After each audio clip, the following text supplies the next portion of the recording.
Hello friends, आज का हमारा टॉपिक है संविधान की अनुसूचियाँ। पहले भी हम कई सारे टॉपिक डिस्कस कर चुके हैं जो आप हमारे चैनल जनरल स्टडीज़ पर जाकर देख सकते हैं। तो चलो स्टार्ट करते हैं आज का टॉपिक, संविधान की सूचियाँ। तो जैसा कि फ्रेंड्स हमारे संविधान में वर्तमान में 12 अनुसूचियाँ हैं, लेकिन मूल संविधान में 12 अनुसूचियाँ नहीं थी। अनुसूचियों का सबसे पहले उल्लेख भारत शासन अधिनियम 1935 में मिलता है। उसमें 10 अनुसूचियाँ थीं और संविधान के मूल भाग में, मूल पाठ में 8 अनुसूचियाँ थीं, लेकिन वर्तमान में 12 हैं, जो कि कुछ प्रमुख संविधान संशोधनों द्वारा भारतीय संविधान में जोड़ी गई हैं। और जैसा कि हम पहले डिस्कस कर चुके हैं कि भारतीय संविधान का महत्वपूर्ण हिस्सा भारत शासन अधिनियम से लिया गया है। तो भारत शासन अधिनियम में सूचियों का भी उल्लेख मिलता है, तो उसी से हमारी अनुसूचियाँ ली गई हैं। तो फ्रेंड्स, अब हम डिस्कस करते हैं अनुसूचियाँ क्या हैं। अनुसूचियाँ क्या हैं? भारतीय संविधान में अनुसूचियाँ एक ऐसी सूचियाँ या तालिकाएँ होती हैं जो उन विवरणों और प्रावधानों को व्यवस्थित और वर्गीकृत करती हैं जिनका विवरण स्वयं अनुच्छेदों में नहीं दिया गया है। इसका मतलब ये हुआ कि जैसे किसी अनुच्छेद में किसी प्रावधान को विस्तृत रूप से नहीं बताया गया है, उनको अलग से अनुसूचियों में विस्तृत रूप से वर्णन किया गया है। जैसे वेतन और भत्ते, राज्यसभा में सीटों का आवंटन, आधिकारिक भाषाओं की सूचियाँ, राज्यों और केंद्रशासित प्रदेशों की सूचियाँ आदि। संघ और राज्यों के बीच शक्ति का विभाजन। अब हम स्टार्ट करते हैं हमारी पहली अनुसूची, प्रथम अनुसूची। भारतीय संविधान की पहली अनुसूची में भारत के राज्यों और केंद्र शासित प्रदेशों को उनके संबंधित क्षेत्राधिकार क्षेत्रों सहित सूचीबद्ध किया गया है। यह अनुसूची भारतीय संघ की भौगोलिक सीमाओं, संरचनाओं को परिभाषित करती है। इस अनुसूची में राज्यों की सीमाओं में परिवर्तन, उन परिवर्तनों को लागू करने वाले प्रयुक्त कानूनों के प्रावधान भी शामिल हैं। जैसा कि हमारे संविधान में दिया गया है, आर्टिकल 1 से 4 तक भारत एवं उसके संघराज्य क्षेत्र के बारे में बताया गया है, तो उसको विस्तृत रूप से प्रथम अनुसूची में बताया गया है। अब हमारी दूसरी अनुसूची है फ्रेंड्स, द्वितीय अनुसूची। द्वितीय अनुसूची में विभिन्न उच्च पदस्थ अधिकारियों के वेतन, पद की शपथ से संबंधित प्रावधान दिए गए हैं। जैसे भारत के राष्ट्रपति के वेतन, भत्ते, विशेष अधिकार आदि से संबंधित आर्टिकल है 59(3), पर उसको विस्तार रूप से वर्णन किया गया है द्वितीय अनुसूची में कि हमारे राष्ट्रपति के वेतन, भत्ते आदि क्या क्या होंगे, उन्हें फ्री आवास मिलेगा, क्या क्या अलाउंस मिलेंगे, क्या क्या सुविधाएं दी जाएंगी, ये सारा कुछ द्वितीय अनुसूची में डिस्कस है।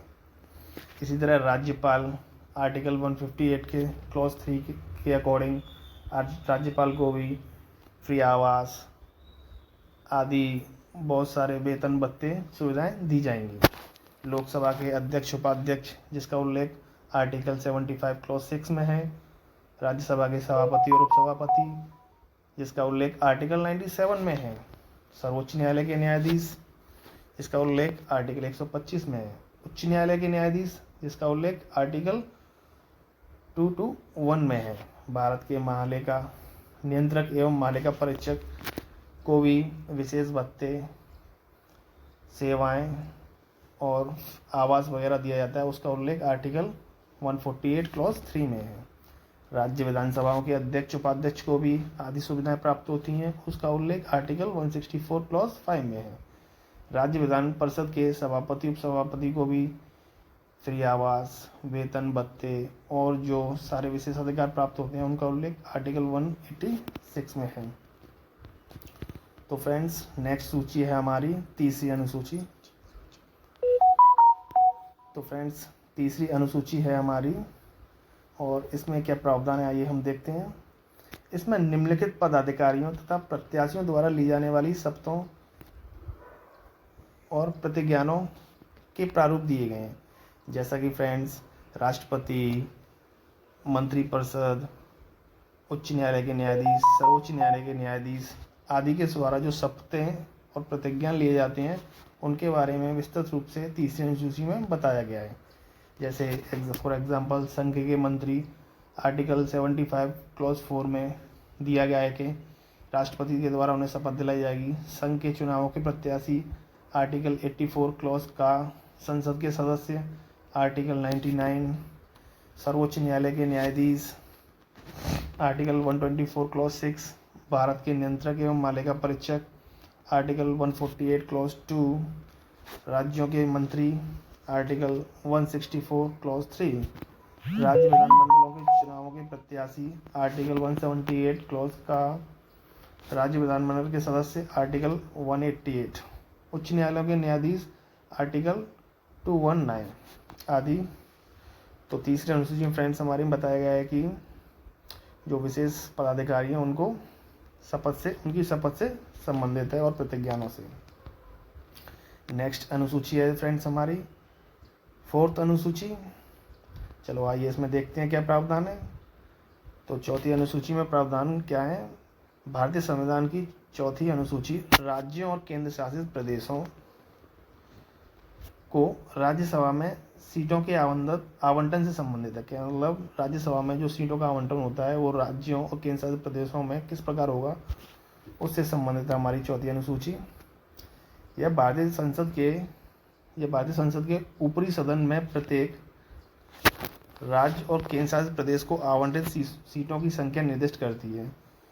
इसमें फ्रेंड्स भारतीय संसद के ऊपरी सदन मतलब राज्यसभा में राज्य और केंद्र शासकों को आवंटित सीटें, जो हमारी राज्यों को और केंद्र शासित प्रदेशों को जो राज्यसभा में सीटें मिलती हैं उनकी संख्या निर्दिष्ट करती है, मतलब उनकी संख्या बताती है। और यह आवंटन प्रत्येक राज्य और केंद्र शासित प्रदेश की जनसंख्या पर आधारित होता है। क्या मतलब जनसंख्या के आधार पर सीटों का आवंटन होता है राज्य और केंद्र शासित प्रदेश दोनों में।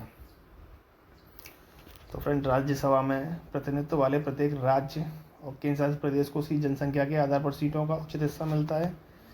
जिस राज्य की जनसंख्या ज़्यादा होगी उस राज्य को राज्यसभा में सीटों की संख्या ज़्यादा मिलेगी। वर्तमान में केवल 3 केंद्र शासित प्रदेश दिल्ली, जम्मू कश्मीर और पुदुचेरी का राज्यसभा में प्रतिनिधित्व है।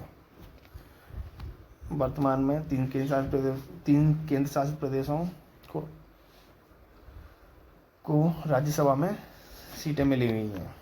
आइए फ्रेंड्स अब देखते हैं कि किस राज्य को राज्यसभा में कितनी सीटें मिली गई हैं। और जैसा कि हम डिस्कस कर चुके हैं कि राज्यसभा में सीटों का आवंटन जनसंख्या के आधार पर होता है, और जिस राज्य की जनसंख्या या केंद्र शासित प्रदेश की जनसंख्या उतनी केंद्र शासित प्रदेश की जनसंख्या उतनी है, उन्हें उसी आधार में राज्यसभा में सीटें दी जाएंगी। जैसे यूपी की जनसंख्या काफ़ी है तो यूपी को मिलती हैं 31 सीट्स, महाराष्ट्र को 19, तमिलनाडु को 18, बिहार को 16, वेस्ट बंगाल को फ्रेंड्स मिलती हैं 16। इसी प्रकार आंध्र प्रदेश को 11, मध्य प्रदेश को भी 11, गुजरात को 11, कर्नाटका को 12, राजस्थान को 10, उड़ीसा को भी फ्रेंड्स राज्यसभा में 10 सीटें मिलती हैं। केरला को फ्रेंड्स राज्यसभा में 9 सीटें मिलती हैं, असम को 7, पंजाब को 7 और झारखंड को फ्रेंड्स 6, छत्तीसगढ़ को 5, हरियाणा को 5 और फ्रेंड्स उत्तराखंड को 3, हिमाचल प्रदेश को 3, जम्मू कश्मीर जो हमारा केंद्र शासित प्रदेश है उसको 4 सीटें मिलती हैं, त्रिपुरा, मेघालय, मिज़ोरम आदि को 1 सीट मिलती है राज्यसभा में। और फ्रेंड्स मिज़ोरम, नागालैंड, सिक्किम, गोवा, अरुणाचल प्रदेश इन सभी को भी राज्यसभा में 1 सीट मिलती है। Thank you friends. तो अब हम आगे की अनुसूचियाँ अपनी अगली वीडियो में डिस्कस करेंगे। Thanks everyone.